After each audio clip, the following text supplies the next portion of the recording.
Wow, ito yung malupit. Babae.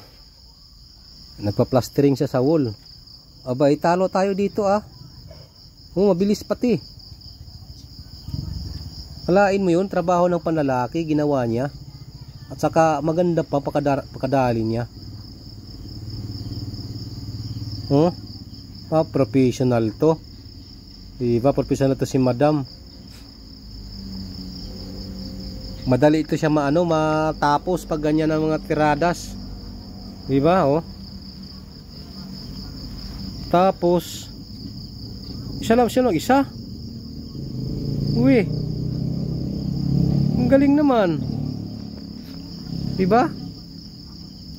Yung hawak pala niya ng rudilang bakal, oh.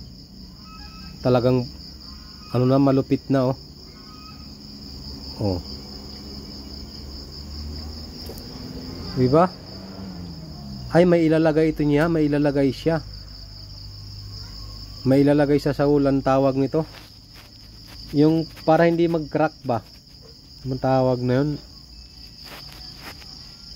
Mesh, yun.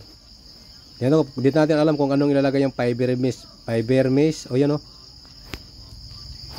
Welded wire mesh. Basta mesh, yun na yun. Diba? May nilagay siya. O, ang astig.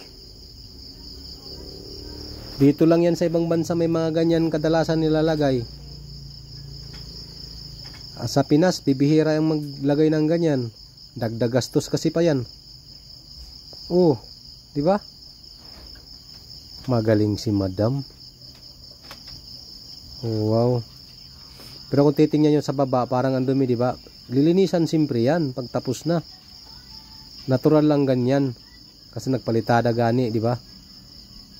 Opo, libil na libil ay. Tapos dito naman sa may pintuan naman siya babanat. Ito yung mahirap dito sa kantuhan, sa pinto. Kailangan maganda yung tiradas mo dito. Kasi kanto yan eh. At saka meron siya technique para madali. Nag-ipit siya ng straight na kahoy or aluminum na bar yan. Ginawa niya, oh. Nilagay niya nga diretso na agad niyang wire mesh. Oh.